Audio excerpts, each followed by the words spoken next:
Hey,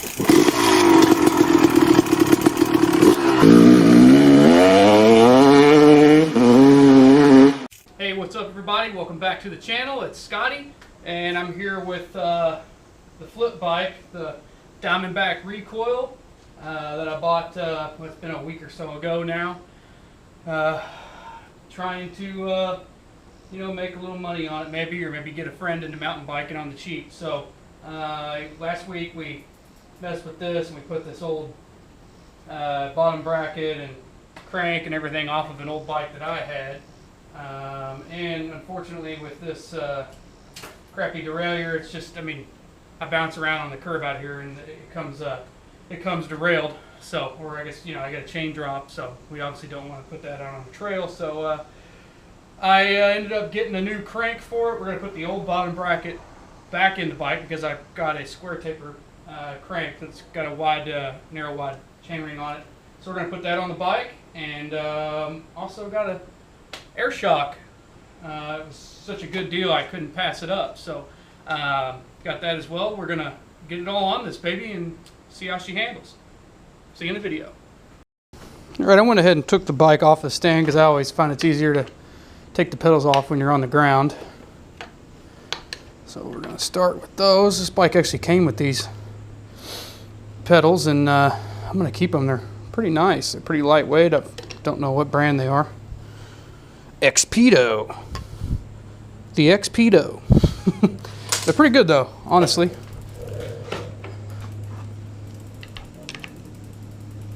There we go. So we got those off. Now the next part, it's going to suck, is the crank.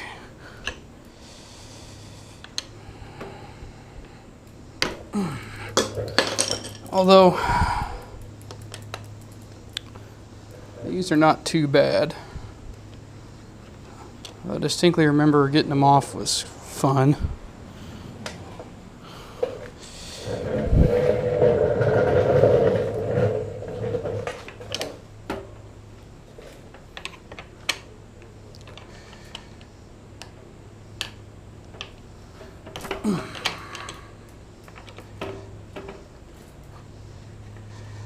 Alright, got the caps off. Now it's time to go get the crank puller. So this is my handy Amazon pickup crank puller. I've had this thing for a while, and it's pretty self-explanatory once you get the hang of it. You just run that in till she grabs, and then you just start going, and it'll push that crank right off. Look at that. Boop. She's off. And you just unscrew it out of here.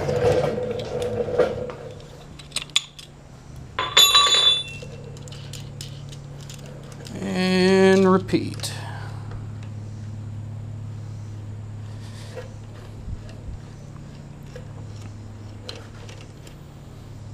Nice and tight. Going in. And it grabs. You might want to take the chain off there, Scotty. There we go. Okay. And it's off. Now, for that bastard.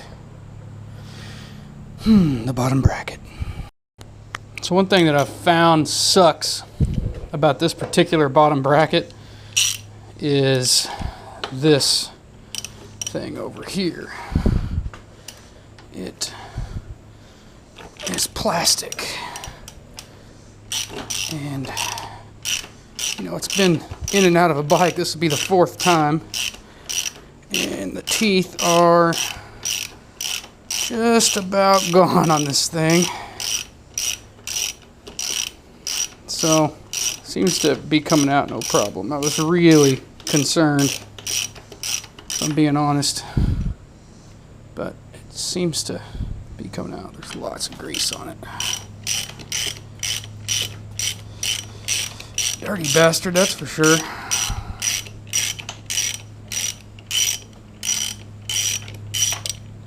All right. Icky business is done.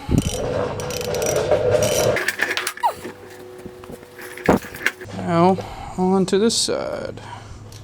Get that chain up out of the way. And we are reverse threads here, I believe. Yep. All right. So remember that the drive side's reversed when you're doing this. All right. It's that simple. Okay, so here's back. This is actually the original little end cap for the other side, and we're just going to grease it up a little bit before we put her back in there.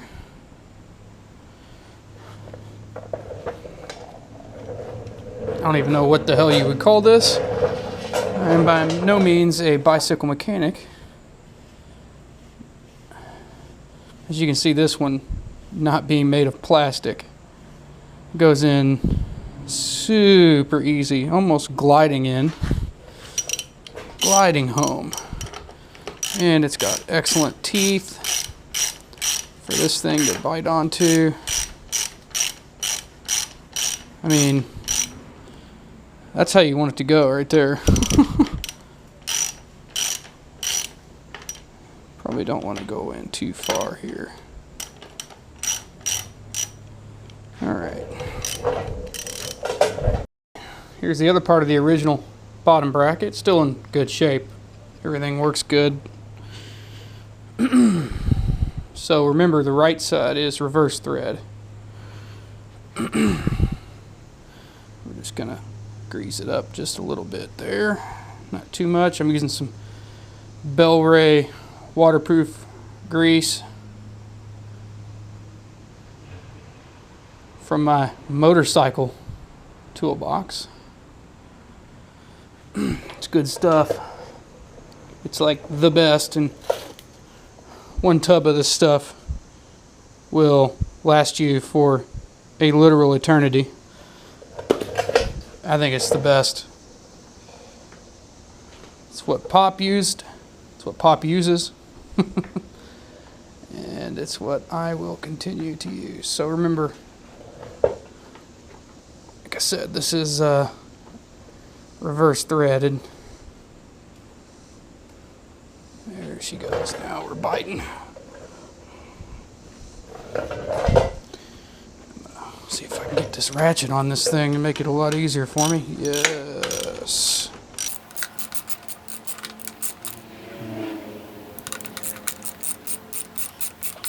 Going on beautifully,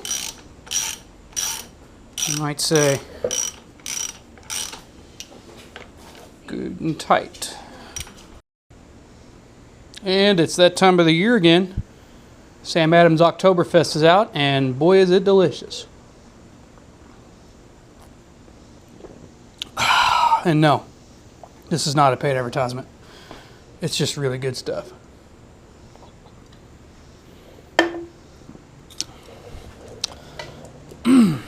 So here is the crank that I bought on Amazon. I will obviously link this in the description of the video if you're maybe doing something where you could use this thing, something like it. I've seen a few guys use these, and I think they do work pretty well from what I understand, so I'm excited to give it a shot. We're going to get these all good and tight, no torque wrench here, and get it on there. Okay. And we got the original bolt from the original Crankset. And my dumbass forgot to get a ratchet. I'll be right back. Alright. We're going to run this thing on there.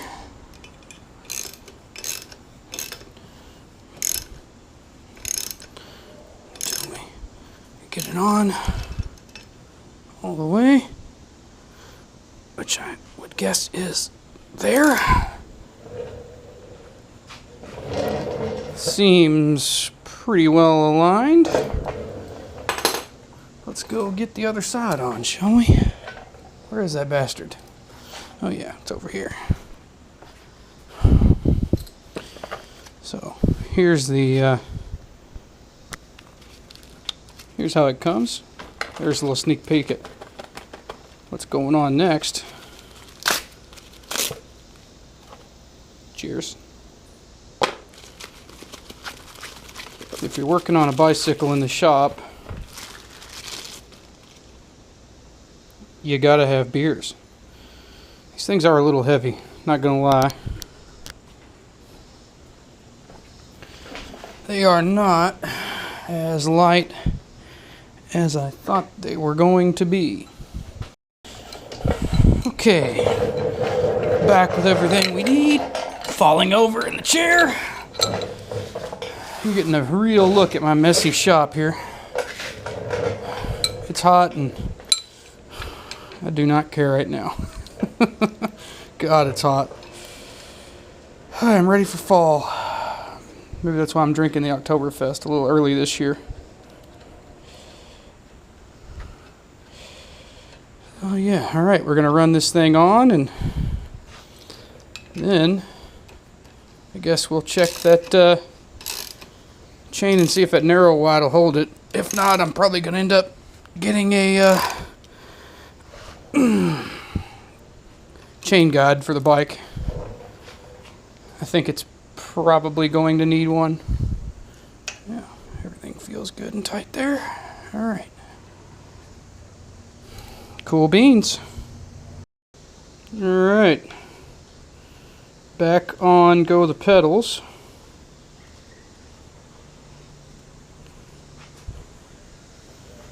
If I can find that. Don't even know where I put my Allen key. There we go. Getting a real look in the mind of a madman today.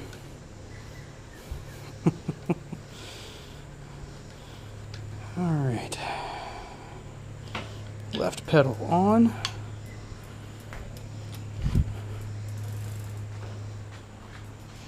Not that way.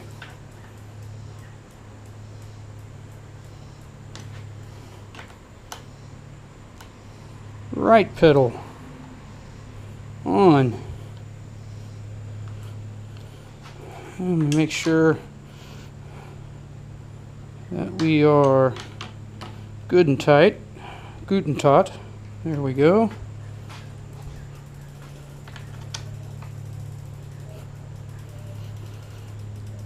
There we go.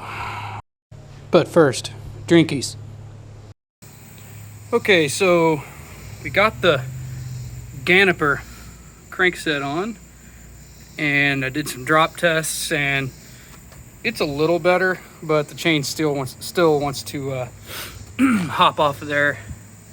Maybe 1 out of every 12 times now instead of 1 out of every 8. But it does still want to do it, so I'm definitely gonna have to get a chain guide before this thing's like really trail ready, if I'm gonna keep this junky, not junky, but not really, you know, super sturdy Shimano Acera on there. I'm trying not to spend a lot of money on this thing, so yeah, we're gonna probably go with a chain guide just to make this thing work properly. All right, now we're getting rid of that. The Exiform will soon be gone, and in its place, this thing, the DNM AOY 36RC. Boop. It's going right there.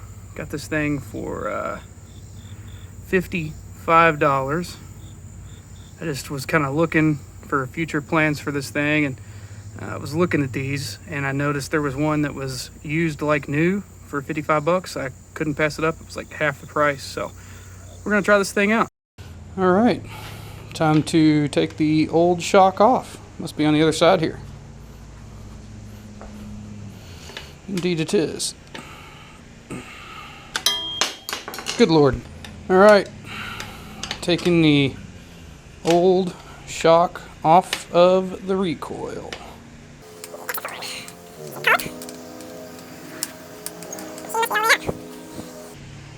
Okay, I'm going to attempt to pull it out.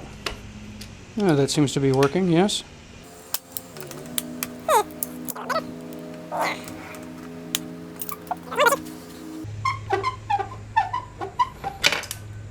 She's free. Boop, boop, boop, boop. Okay, now for the top. This one is a little finicky. We're just going to run this all the way out. There's one.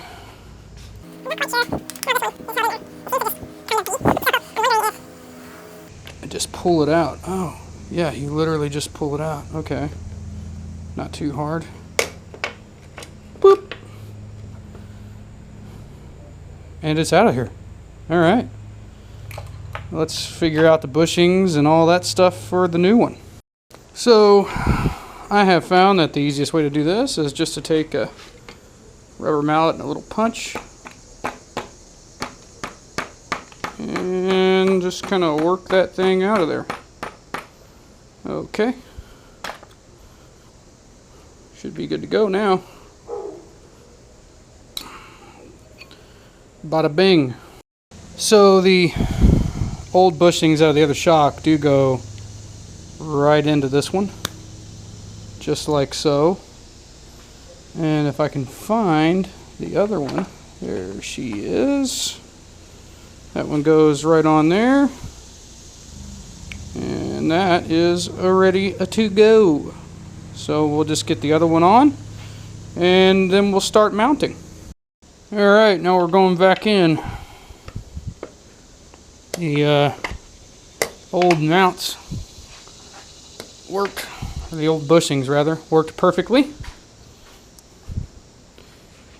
This one did take some finagling to get in, or rather to get the old, it had like an old plastic outer bushing that was on this one, and that one proved problematic, but we did end up getting it on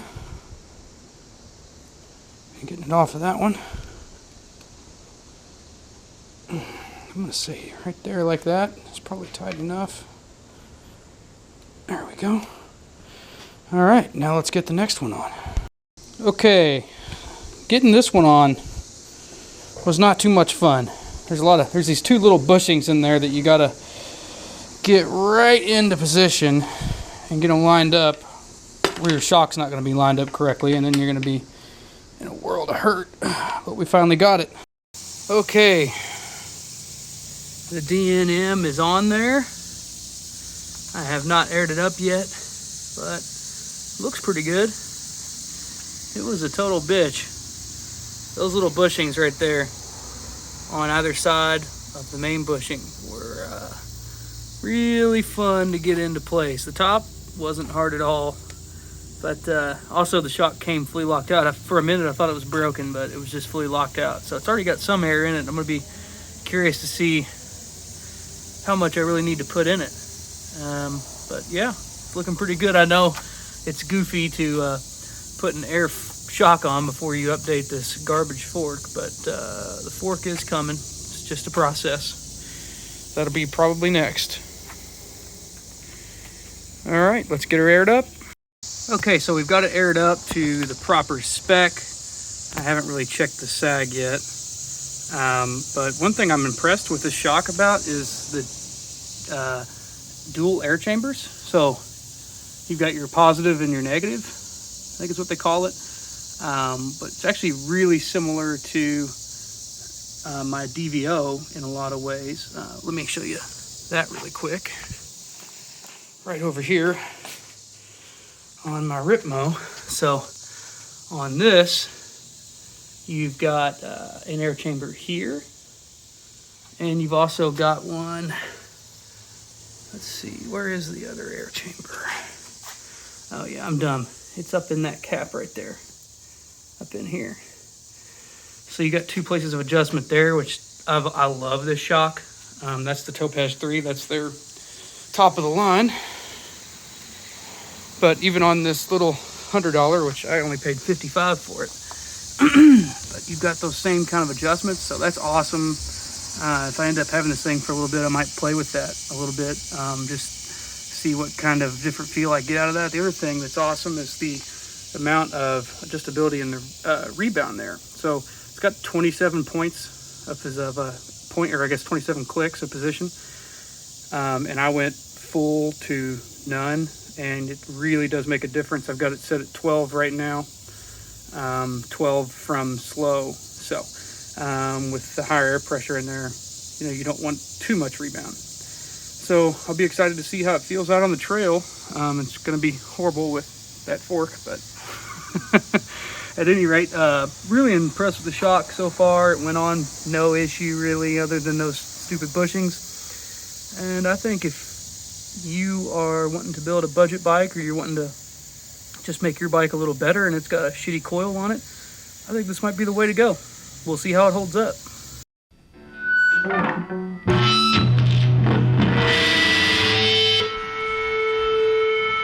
All right, thanks for watching. Stay up to date, or stay tuned for more episodes on this bike here. Ugh, get out of the way, mosquitoes. It's so hot out here, man. Ugh, God. I was not expecting to sweat this much after having, just ridden my Ripmo for like 13 miles today out in this 97-degree heat. So it's been a long day, but the recoil is coming around. I'm pretty excited, and hopefully we get to take it out on the trail here soon. So stay tuned. Thanks for watching.